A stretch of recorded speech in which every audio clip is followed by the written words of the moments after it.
surtout pour plaire à Dieu. Qu'est-ce que nous devrions avoir d'après vous? La foi. Il est écrit dans Hébreux 11:6, « Or, sans la foi, il est impossible de lui être agréable. Car il faut que celui qui s'approche de Dieu croit que Dieu existe et qu'il est le rémunérateur de ceux qui le cherchent. » La foi est tellement importante que l'apôtre Paul lui-même appuie sur ce point précis. Il insiste sur le fait que chaque chrétien doit faire attention à ne pas perdre sa foi. C'est son bien le plus précieux. 2 Timothée 4:7, « J'ai combattu le bon combat, j'ai achevé la course, j'ai gardé la foi. » Garder la foi, voilà ce qu'il faut que l'on fasse pour pouvoir un jour goûter la victoire de notre Seigneur Jésus-Christ, s'asseoir à sa droite. Il est écrit dans Éphésiens 2:6, « Il nous a ressuscités ensemble. Il nous a fait asseoir ensemble dans les lieux célestes en Jésus-Christ. » Jean 16:33, « Je vous ai dit ces choses, afin que vous ayez la paix en moi. Vous aurez des tribulations dans le monde, mais prenez courage. J'ai vaincu le monde. » Notre foi a besoin de s'affermir par la parole de Dieu. La parole de Dieu nous encourage de persévérer, de ne pas abandonner notre course, de surmonter l'épreuve avec l'aide du Saint-Esprit, avancer chaque jour plus près vers le royaume de Dieu. Que Dieu nous aide dans l'étude de ce matin concernant la foi. Prions. Seigneur, ta parole est la vérité. Nous prions que tu nous ouvres nos cœurs qui ne s'endurcissent pas à ta parole.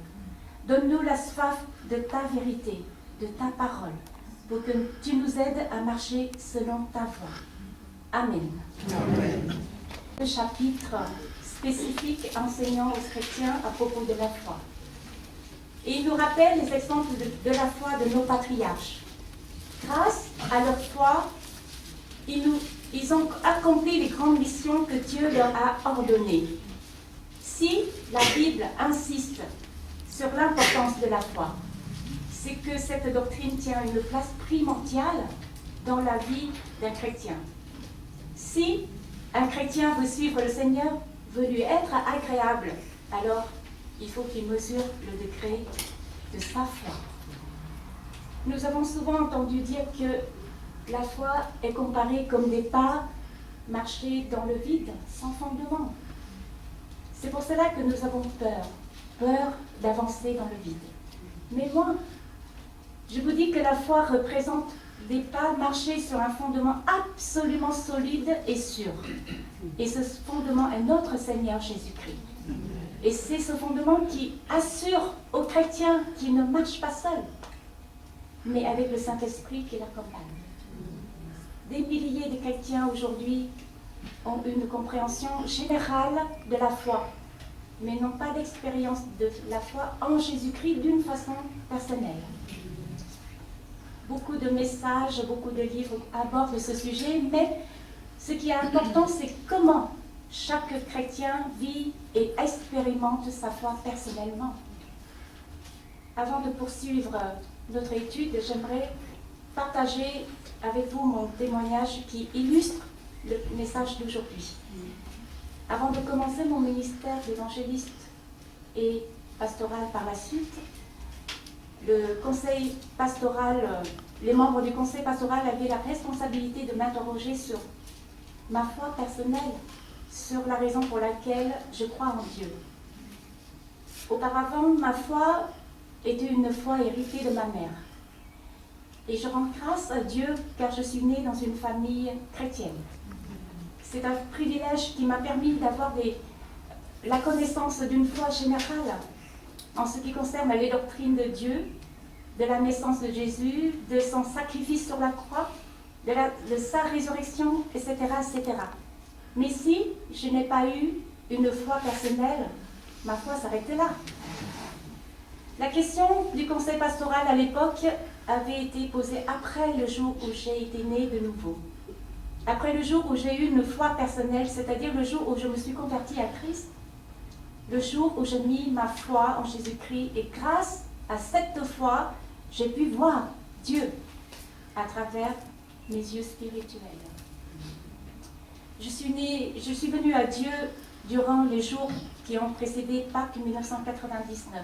Cela fait 15 ans. À un moment de ma vie qui ressemblait à tant d'autres, j'ai mes joies, j'ai mes peines, j'ai mes tourments et surtout j'ai de l'amertume.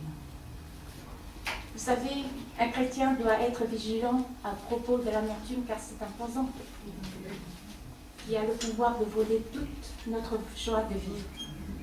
L'amertume engendre le découragement et un cœur troublé. C'est pour cela qu'il ne faut pas laisser l'amertume prendre racine dans votre cœur, sinon elle prendra vite toute notre joie de vivre.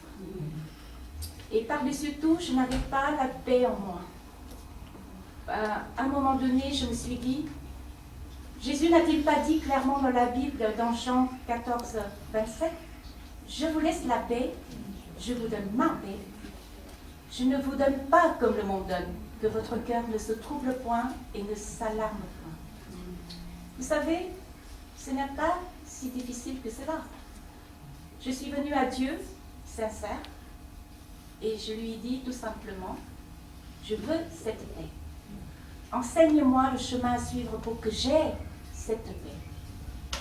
Et je l'ai reçue.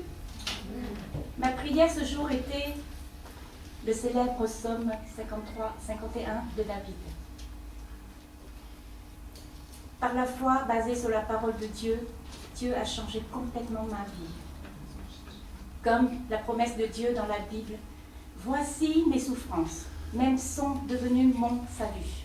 Tu as pris plaisir à retirer mon âme de la fosse de la destruction, car tu as jeté derrière toi tous mes péchés. » C'est écrit dans Ésaïe 38, 17 et Jean 6, 37. « Tout ce que le Père me donne viendront à moi, et je ne mettrai pas dehors celui qui vient à moi. » Seule la paix de Dieu qui règne dans le cœur d'un chrétien peut l'aider à marcher sereinement dans ce monde. L'adversaire veut que le chrétien tombe, alors la paix de Dieu l'aide à rester debout. L'adversaire veut que voler la joie de vivre du chrétien, alors la paix de Dieu lui donne une joie abondante. Et l'adversaire veut que le chrétien maudisse la vie, alors la paix de Dieu lui fait chanter dans l'ombre de la mort. Et le chrétien doit montrer à son adversaire qui est Satan que sa foi en Dieu est bâtie sur un fondement solide qui est Jésus-Christ. C'est ainsi que le chrétien puisse avoir une vie pleinement bénie, une vie remplie de paix pour vivre dans ce monde chaotique, courbé sous le joug de Satan. Revenons à l'étude. Que doit comprendre un chrétien au sujet de la foi? En particulier la foi chrétienne. Il y a des choses importantes qu'un chrétien doit connaître en ce qui concerne leur foi. Comment la foi peut agir sur la vie d'un chrétien? Et pourquoi cette foi a le pouvoir de sauver notre âme? Nous devons, premièrement, bien connaître ce que c'est la foi chrétienne. Deuxièmement, le fondement de la foi. Troisièmement, d'où vient la foi chrétienne. Quatrièmement, la nature surnaturelle de la foi, tout comme la nature surnaturelle de la prière, puisque ces deux choses viennent de Dieu. Ce sont les dons de Dieu. Cinquièmement, être conscient que la foi est le sceau du Saint-Esprit qui certifie que nous appartenons à Dieu. Nous n'allons pas traiter tous ces points aujourd'hui, mais je souhaiterais me focaliser sur 3 aspects de la foi. Voir, croire, recevoir. Et 3 étapes de la foi, ou 3 catégories de la foi. Premier aspect de la foi, c'est voir. La foi chrétienne voit un Dieu invisible, voir l'invisible. L'homme demande toujours de voir avant de pouvoir croire, n'est-ce pas? Ou bien croire à quelqu'un ou en quelque chose ou en quelqu'un. Les chrétiens adorent Dieu, mais ils ne peuvent pas le voir, ni le toucher, ni le sentir. Mais ils sont certains que Dieu existe. Vous êtes d'accord? Oui. Amen. Par quel moyen ils sont certains que Dieu existe? Par le moyen de la foi. sur la parole de Dieu.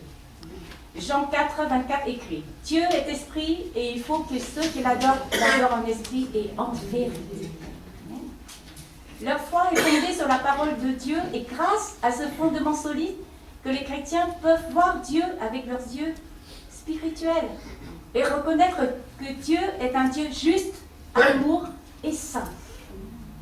1 Pierre 1,8 écrit, « Lui que vous aimez sans l'avoir vu, en ce qui vous croyez sans le voir encore, vous réjouissant d'une joie ineffable et glorieuse. La foi voit ce qui n'est pas possible de voir. » Par la foi, nous croyons que l'univers a été créé par Dieu. Hébreux 11,3 écrit, « C'est par la foi que nous reconnaissons que le monde a été formé par la parole de Dieu, en sorte que ce qu'on voit n'a pas été fait de choses visibles. » Le deuxième aspect de la foi, c'est croire. La foi chrétienne reçoit ce qui n'est pas possible de croire. Par la foi, les chrétiens croient au sacrifice expiatoire de la croix.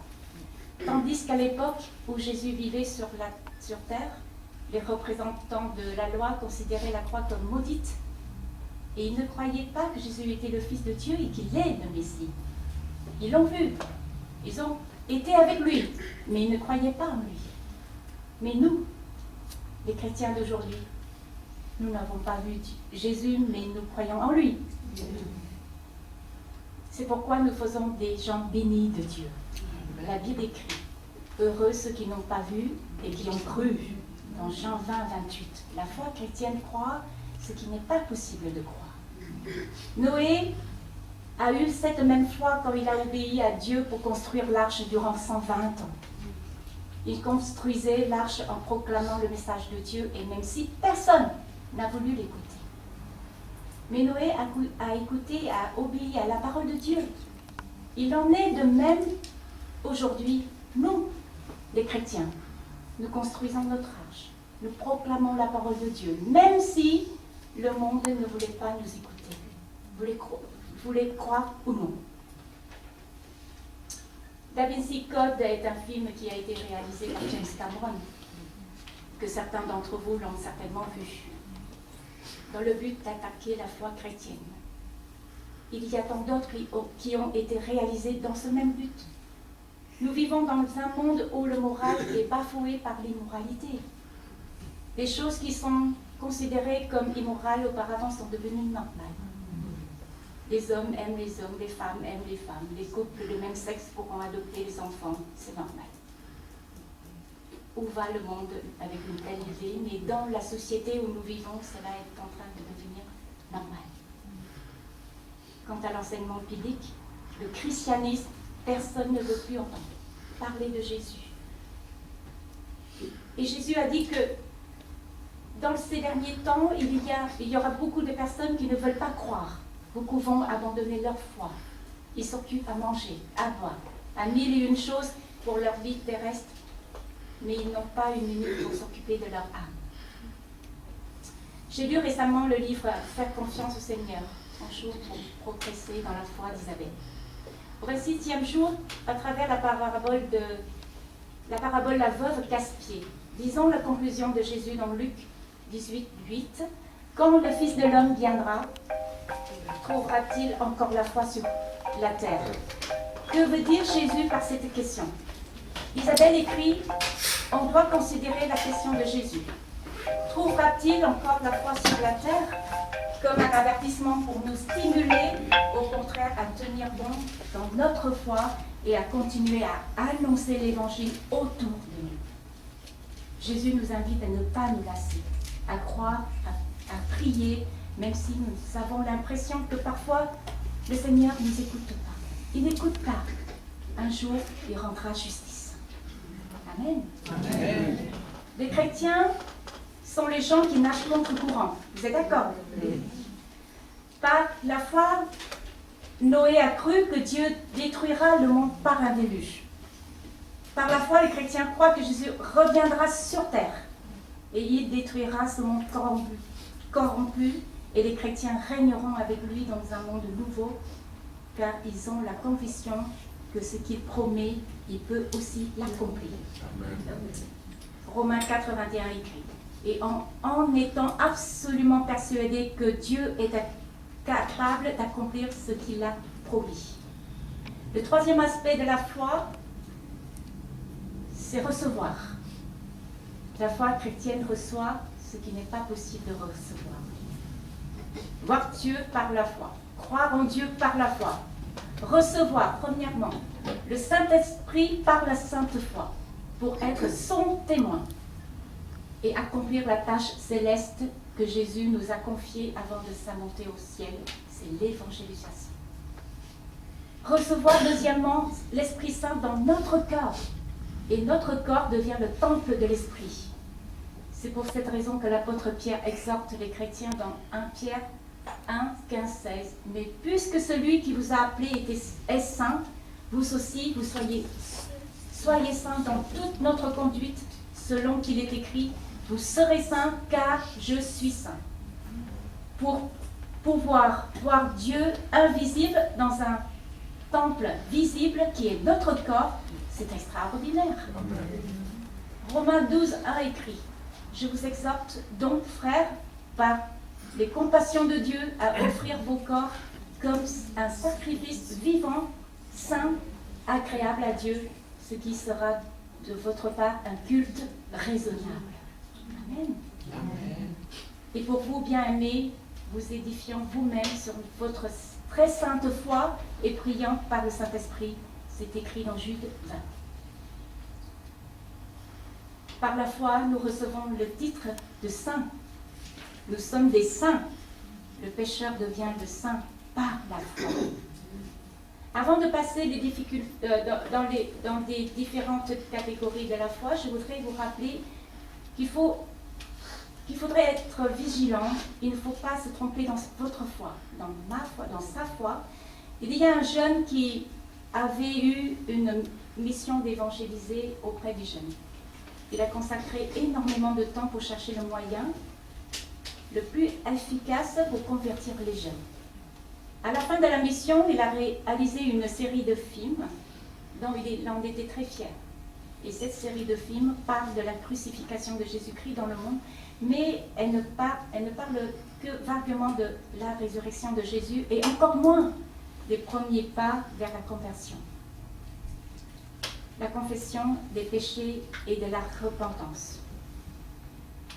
Et pour se défendre, il a dit que si nous abordons ces thèmes, les jeunes auront peur et ils ne croiront pas en Dieu. C'est suffisant de leur parler du sacrifice de Jésus et de les conseiller de croire en Dieu. Cette sorte de foi n'est pas complète, car elle est limitée par le fait de croire. Juste un événement. L'événement de la venue de Dieu sur terre, de sa mort sur la croix à cause du péché du monde. Si je vous pose la question, croyez-vous que Dieu est venu dans le monde et mourir sur la croix? Bien sûr que oui. Mais cette sorte de foi n'est pas acceptée de Dieu. Et elle ne peut sauver personne, car sans la repentance, il n'y a pas de salut. On va passer aux catégories de la foi.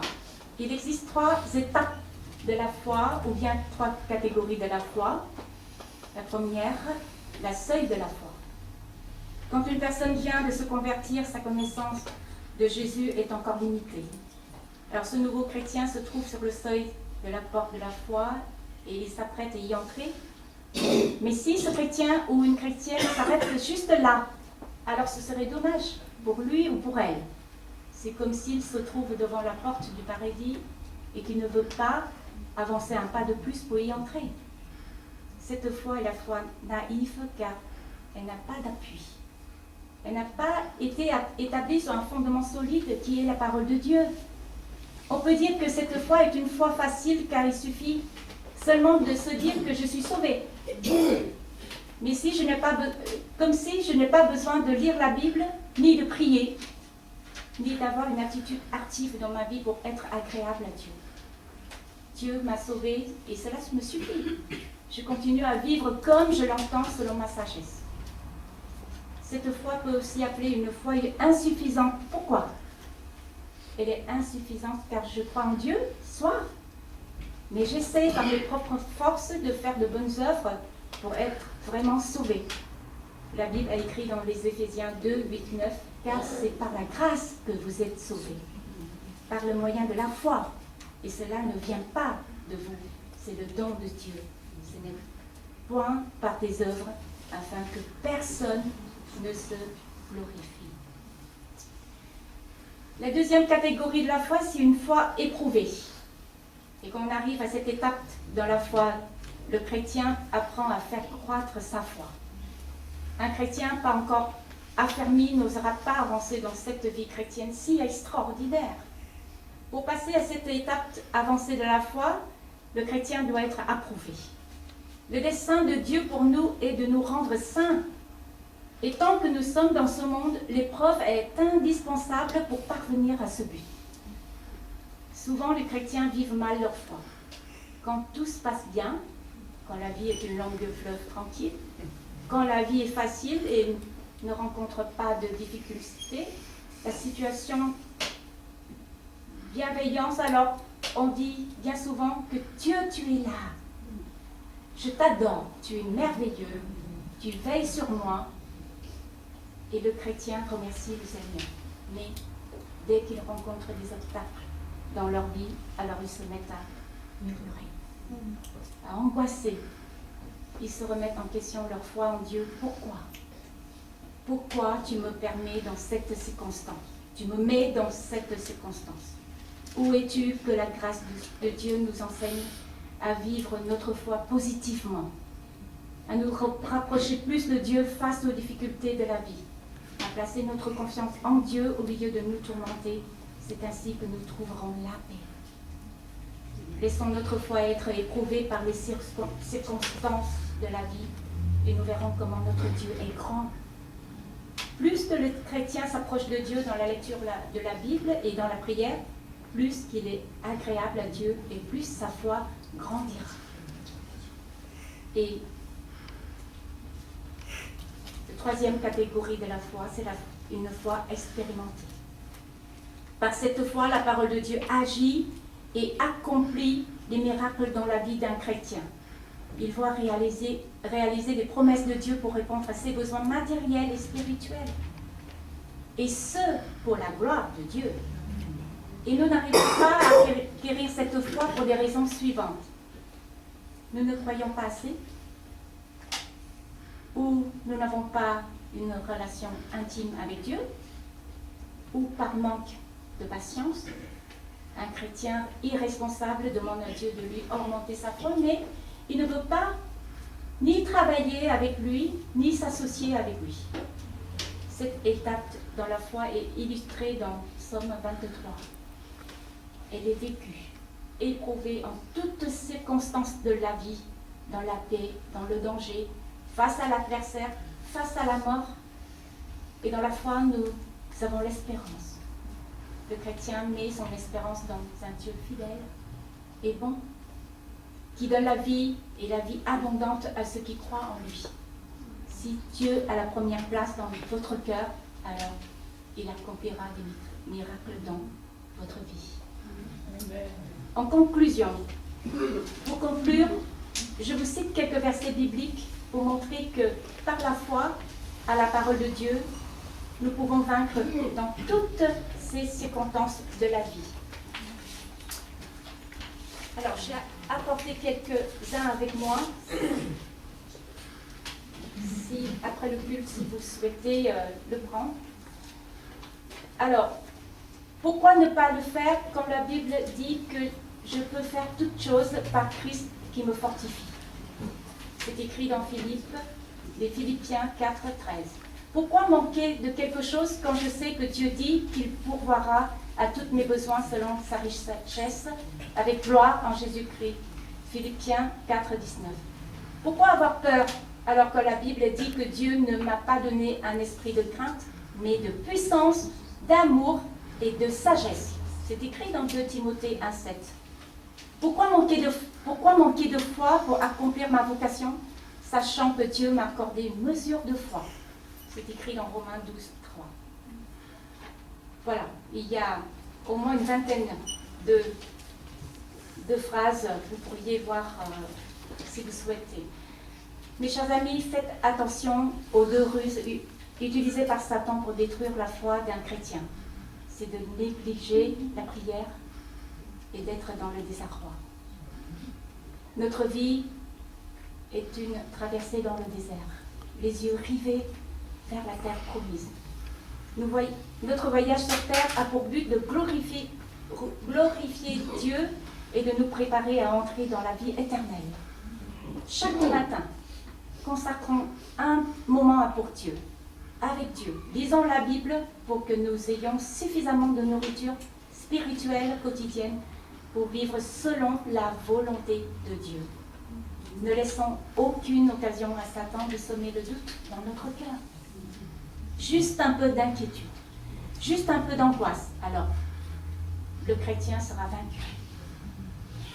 Si notre cœur est rempli de peur, c'est que notre foi en Dieu n'est plus là. La vie d'un chrétien commence par une rencontre personnelle avec Dieu.